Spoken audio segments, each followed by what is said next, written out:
আসলে আমাদের এই যে কর্মসূচিটা প্রথমে ছিল যে আজকে 12টার মধ্যেই পদযাত্রা।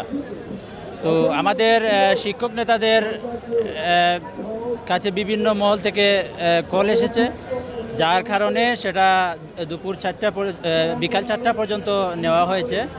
এখন যদি 4টার মধ্যে কোনো ধরনের প্রজ্ঞাপন, আমাদের যে চিকিৎসা ভাতা, আমাদের ভারী ভাড়া, আমাদের এই যে কর্মচারীদের 75% উৎসব ভাতা, এই প্রজ্ঞাপন জারি না হয়, তাহলে আমাদের অবস্থান এখানেই থাকবে এবং আমরা আমাদের শিক্ষক নেতাদের নির্দেশনা অনুযায়ী আমরা লং মার্চে অংশগ্রহণ করব ইনশাল্লাহ। আমি সুনামগঞ্জ জেলা থেকে এসেছি।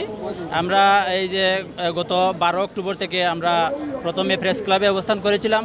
তখন প্রেস ক্লাবে আপনারা নিশ্চয়ই দেখেছেন, সব মিডিয়াতে প্রচার হয়েছে, এখানে আমাদেরকে রক্তাক্ত করা হয়েছে, আমাদের শিক্ষক কর্মচারীদের উপর হামলা করা হয়েছে, ককটেল বিস্ফোরণ করা হয়েছে, পানি নিক্ষেপ করা হয়েছে।